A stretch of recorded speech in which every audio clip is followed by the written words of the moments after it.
Hello friends, आप सभी का स्वागत है आपके अपने यूट्यूब चैनल एक एजुकेशन पर। आज हम कवर करने वाले हैं मानव परिसंचरण तंत्र के टॉप 40 क्वेश्चंस जो कि बहुत सारे competitive exam SSC, RRB, NTPC, group D में बार बार पूछे जा चुके हैं। और ये सारे क्वेश्चन बहुत ही अच्छे लेवल के हैं जो कि आपके आने वाले एग्ज़ाम में सीधे सेशन से आ सकते हैं। तो सेशन को लास्ट तक देखिए और सेशन को ज़्यादा से ज़्यादा लाइक कीजिए, शेयर कीजिए और कमेंट बॉक्स में कमेंट करके बताइए कि आप अगला सेशन किस टॉपिक पर चाहेंगे।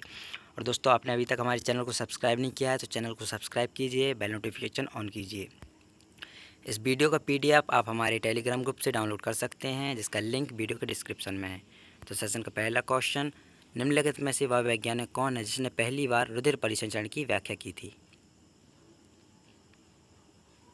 इसका राइट आंसर है option number B, William Harvey. तो विलियम हार्वे दोस्तों वह वैज्ञानिक हैं जिन्होंने पहली बार रुधिर परिसंचरण की व्याख्या की थी, अर्थात ब्लड सर्कुलेशन का एक्सप्लेनेशन किया था। क्वेश्चन नंबर 2, किसकी मौजूदगी के कारण शरीर के भीतर रक्त जमता नहीं है?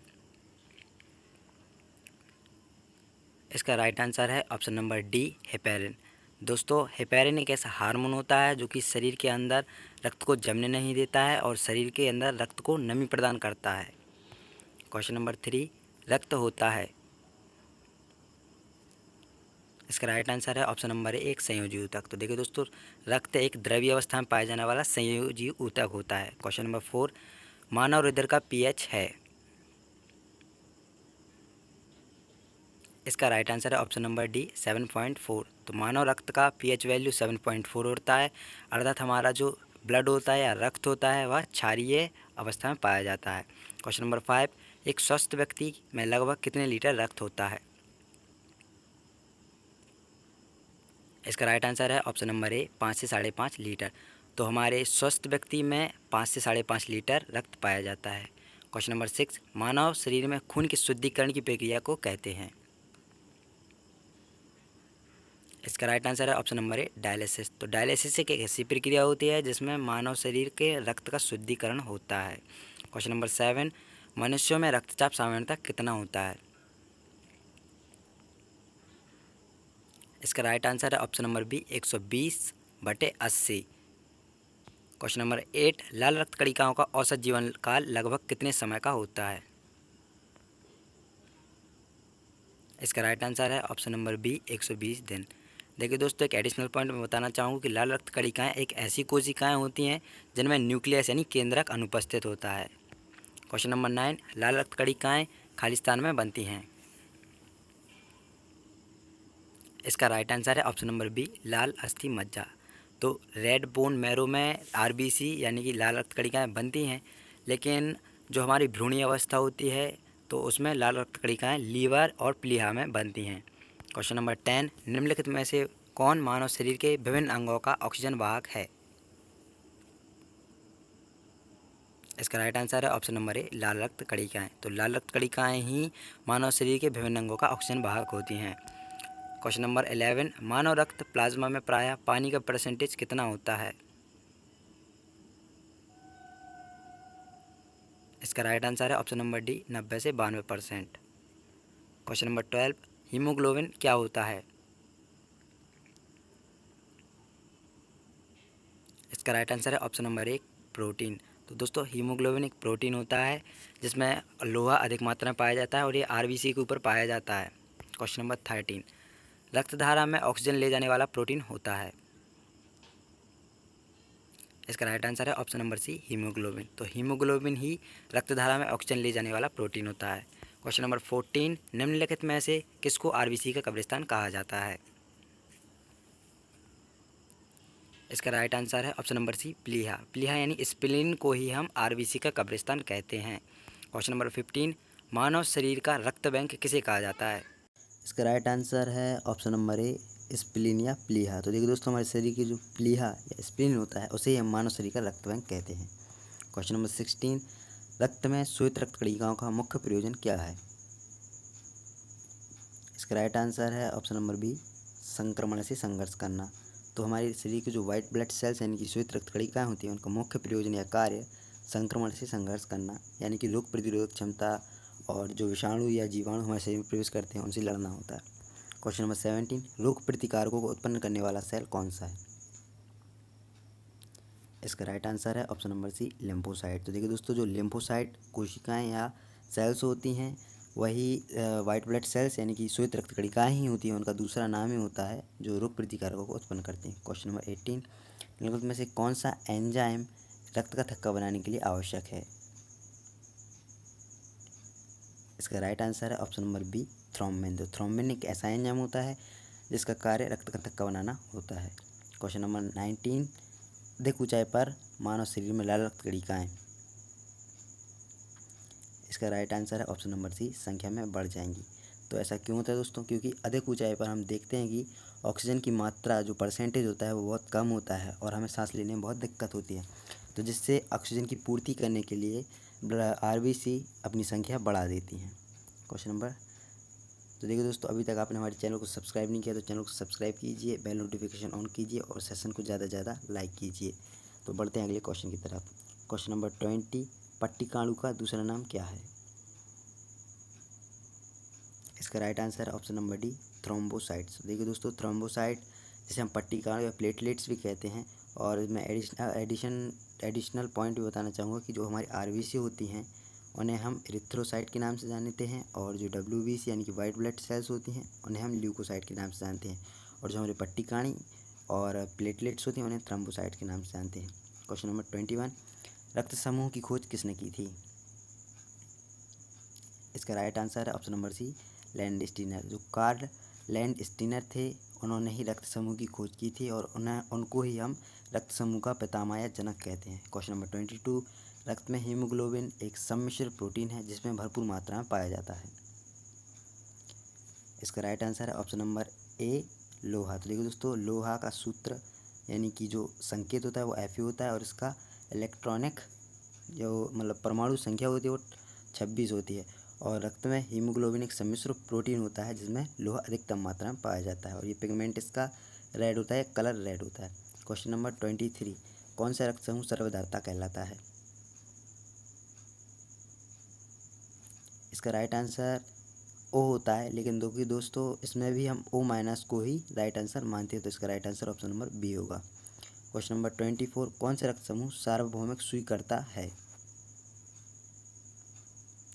इसका राइट आंसर है option number D A B positive. जो ए बी पॉजिटिव होता है वह रक्त समूह सार्वभौमिक सुई करता होता है। क्वेश्चन नंबर 25, ए बी रक्त समूह में इसका right answer option number B antibody नहीं देते। देखिए दोस्तों, जो ए बी ब्लड ग्रुप होता है उसमें एंटीबॉडी नहीं पाए जाते हैं। तो इससे हम एक और चीज़ देख सकते हैं कि जो ब्लड ग्रुप ओ होता है उसमें एंटीजन नहीं पाए जाते हैं। क्वेश्चन नंबर 26, निम्नलिखित में से कौन मनुष्य में श्वसन रंजक है? इसका राइट आंसर है option number D haemoglobin. Haemoglobin एक ऐसा प्रोटीन होता है जो मनुष्य में श्वसन रंजक होता है और ये कलर में रेड होता है। इसमें Fe यानी कि लोहे की अधिकता होती है। क्वेश्चन नंबर 27, प्राकृतिक कोलाइट कौन सा है? इसका राइट आंसर है ऑप्शन नंबर बी रक्त एक कोलाइडी विलयन होता है।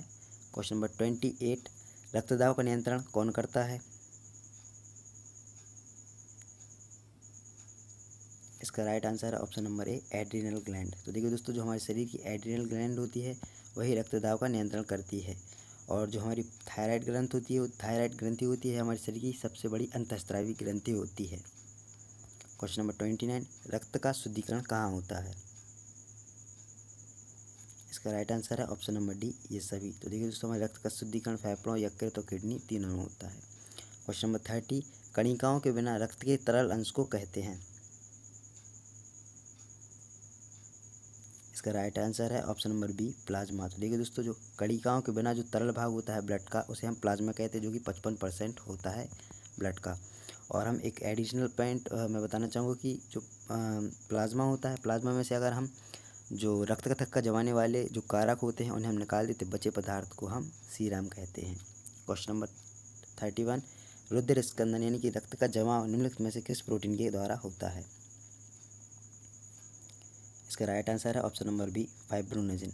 फाइब्रोनेजिन एक ऐसा प्रोटीन होता है जिसके कारण रक्त का जमाव होता है या रक्त स्कंदन होता है। क्वेश्चन नंबर 32, RH फैक्टर का नाम किससे संबंधित है?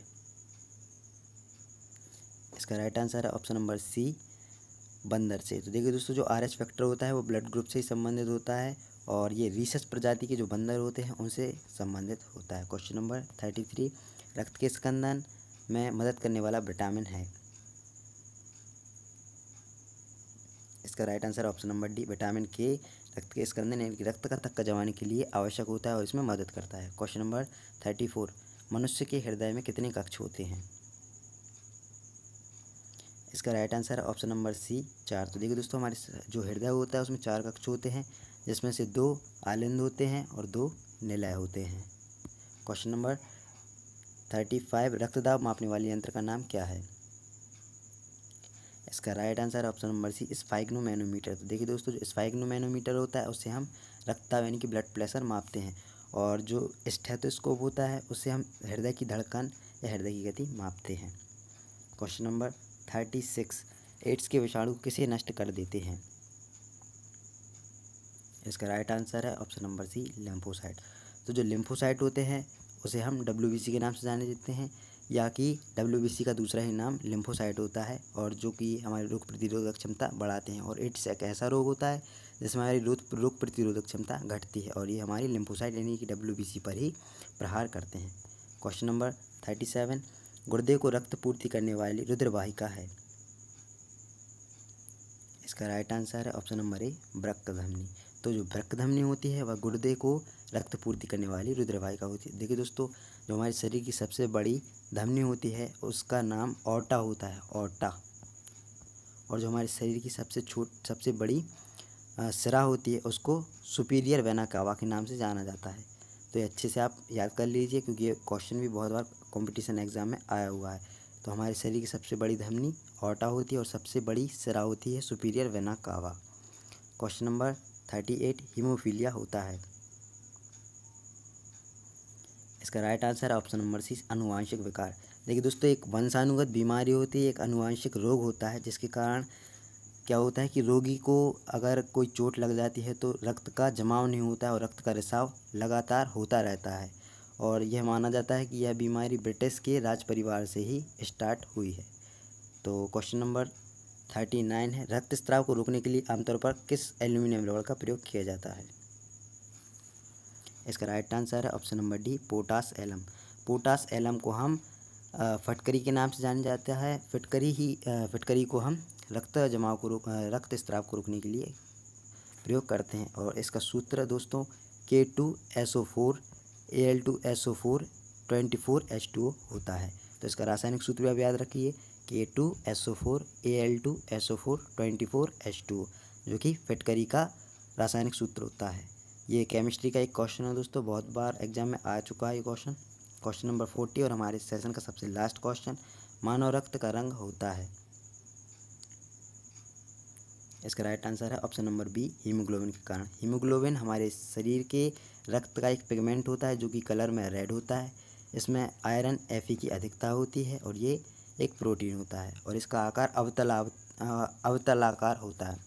तो हमारे सेशन को ज़्यादा से ज़्यादा लाइक कीजिए दोस्तों, और इसी तरह हमारा सपोर्ट करके हमारा मोटिवेशन बढ़ाइए।